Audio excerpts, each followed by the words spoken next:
Hey folks, welcome back to the Primer Shift podcast. Today I want to talk about something that might sound trivial at first. My watch. Specifically why after almost a decade of using the Apple Watch, since the first one dropped back in, I think it was 2015, I finally decided to ditch it a couple of months ago. And I replaced it with something that honestly surprised me. I didn't really think I would ever do this. Welcome to the Primer Shift podcast. And so this isn't a tech review. It's more a story about aligning technology with health, simplicity, and ancestral principles to a degree. The stuff we talk about here all the time. And so I've been an Apple Watch user from day one. I've owned nearly every version, including the first generation Apple Watch Ultra. That's when I finally cut Apple Watch out of my life.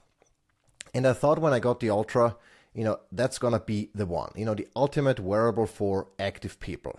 And in some ways it was. It was reasonable battery life, at least compared to the other models, a rugged design, and all the data you could ever want about your workouts, heart rate, sleep, etc. But over time, a few things really started to bother me.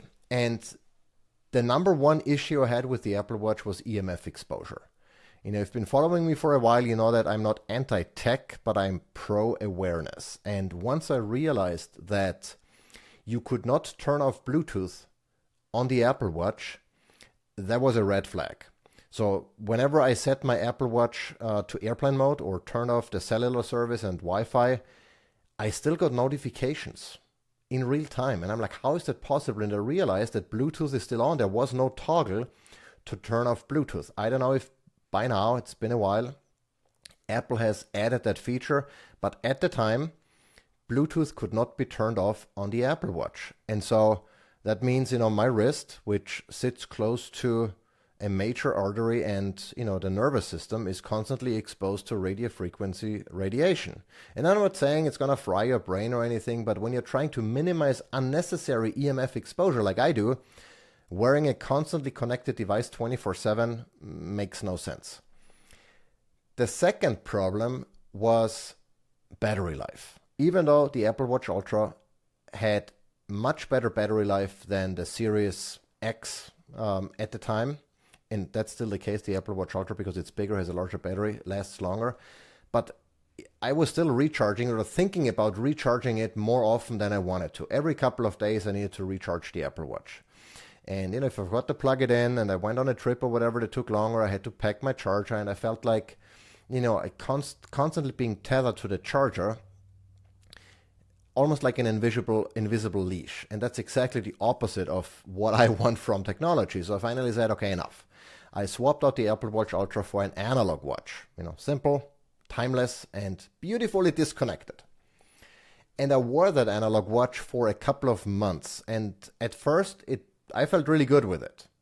No notifications, no updates, and no charging. I could just wear it without even thinking about having it to plug in at some point. But I realized after a couple of months that there were a few features that I was missing that actually made my life easier. Like, for example, a reliable stopwatch and timer, because I use it all the time when I go into the cold plunge or when I have, to get an audible reminder of something that, in 5 minutes I need to do X, Y, Z, or, cooking steaks. There are so many cases where I needed a timer or a stopwatch, and the one on my analog watch, it had a timer, it was a chronograph, but the display was fairly small. It was just not working the way I wanted. And then the other thing was, because my cell phone is always in silent and often in airplane mode, I wasn't getting notifications. It's not, whenever I'm alone or whenever I'm away from home, I try to keep my phone on, because if kids or my wife needs to reach me, they can't if it's in airplane mode, but it's always in silent for sure. And so I missed a lot of notifications. I'm like, why didn't you pick up? Why didn't you? I'm like, well, I didn't hear it, didn't feel it, And so back in the days with the Apple Watch, I used to at least get a vibration notification on my wrist, and I would notice, I have to look at my phone because someone needs something from me and it's important. So I was looking for something, or started looking for something that would strike a balance, not a mini smartphone on my wrist, but also not a total step backward. And that's when an old friend coincidentally reached out to me that I used to work with in the past. I was an affiliate of the brand that he used to work for, and he said, "Hey, I have this new watch that I wanted to introduce you to. It's called the Amazfit Balance 2." And honestly, I had never heard about Amazfit, and at first I thought it was made by Amazon. It is not. I just at Amaz, kind of for me, I immediately associated with Amazon. I'm like, I don't want to have a product from Amazon. I'm not a fan of Alexa and those kind of things, and because of privacy reasons. But turns out it's not related to Amazon at all. And I'm like, okay, I'm going to look at the specs, And the first thing I noticed was the incredible battery life. It says up to 21 days. And I'm like, okay, up to, sometimes means probably less. But even so, even if it's only half, that's significantly better than the Apple Watch. You could turn Bluetooth off and Wi-Fi off completely. So completely disconnected. It has all of the fitness tracking, VO2 max, sleep recovery, heart rate variability, readiness or recovery in the morning. It has a bright AMOLED display that's easy to read outdoors.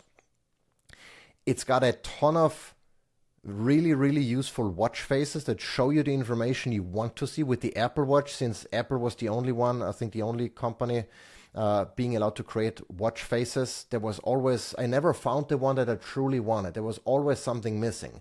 The Amazfit Balance 2 has a ton of watch faces. I don't know if you can create your own. I haven't looked into this because I found one from the library that works for me very well.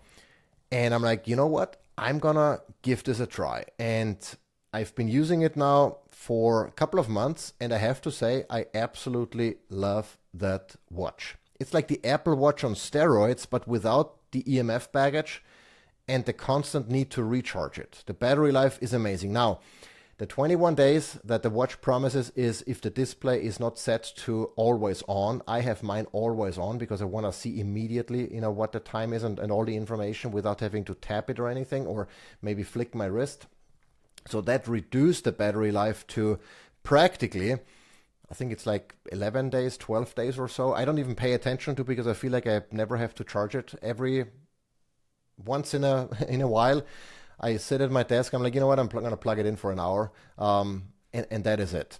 So the watch face that I found shows me the time, obviously, the date, sunrise and sunset, which for me is important because that gives me an idea of when our animals are going to be active in the morning or go to the sleeping quarters in the evening. So it helps with kind of chore time and planning my morning walk with ribeye and letting the turkeys out before, those kind of things. So that's helpful for me.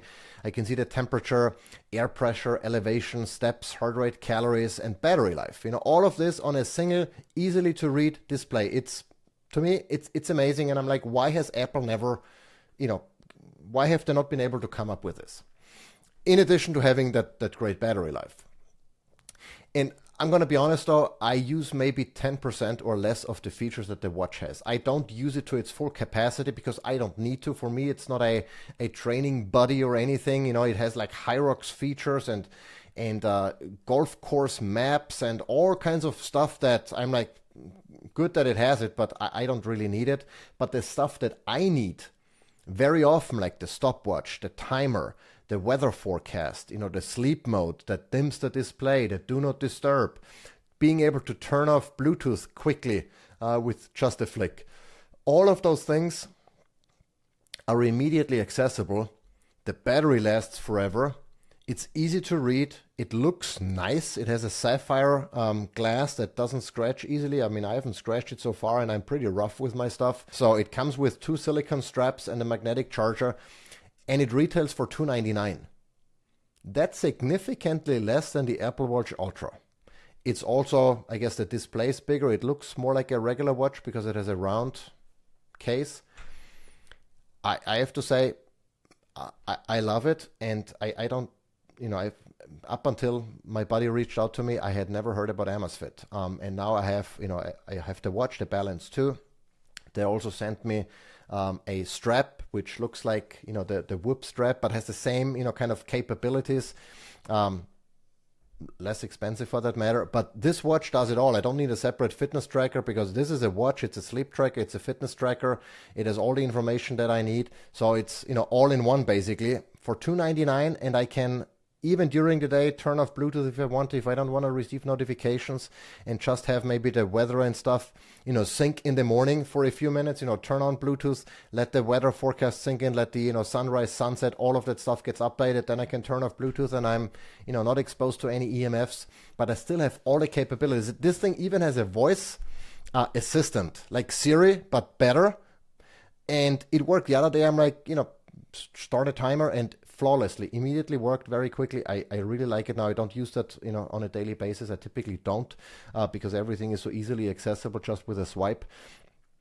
But it's amazing. You know, I honestly, looking back now, I'm like, why would you ever want to, you know, get an Apple Watch? I mean, yes, I know the ecosystem integration, all of those things, but this thing also integrates. I may get my text messages, I can respond to them. I could even take phone calls. The other day, I didn't even realize, but I had that phone app still installed, and it rang on my wife called me, and it rang on my watch, and I picked up and I had a conversation with her, much like on the Apple Watch. And, you know, all of these things work. All of the things are there if you want them. Again, I don't use most of the features because I just want to focus on simplicity, on the things that I really need, and don't get too, you know, dragged down with technology. But it's all there. It's a nice app that it integrates with, where you can see then all your sleep data and your breathing rate and all of the things that you would expect from a fitness and sleep tracker and recovery tracker. So all of the things you get from, you know, some of those other devices that I've been reviewing for a very reasonable price. There is no ongoing subscription or anything. You paid at $299 once, and you have a really nice looking watch that is incredibly feature rich, and I love it. And I'm glad thanks Tim for pitching that to me, because that was it's really useful, and that's the watch I've been using. And I think it strikes the balance between, you know, a regular analog watch, as nice as they are. I still have my my analog watch. I didn't give it away or sell it or anything, but this one for me is like the sweet spot where I can make intelligent use of technology without feeling overwhelmed by, you know, no constant notifications, all of the things, and without being exposed to more EMFs than I care to. So with that, we're gonna wrap up this episode. Let me know if what do you think? You know, what watch do you have? Do you find it useful? Do you wear a smartwatch or an analog watch? What's your sweet spot? Let me know. If you leave a comment, if you're watching this or listening to this on a platform that supports comments. Otherwise, you know, shoot me an email. I'd like to hear from you. I'm gonna have a link down to the Amazfit Balance 2 if you're interested. I have a couple of other products and trackers that you can look at as well. But I personally, just from hands-on experience, really like this smartwatch. In the way I use it, great balance between, you know, a watch and some of the other features that I want to have access to without exposing myself to stuff and without being tethered to a charger all the time. So we're gonna wrap it up. Stay tuned. Until next time.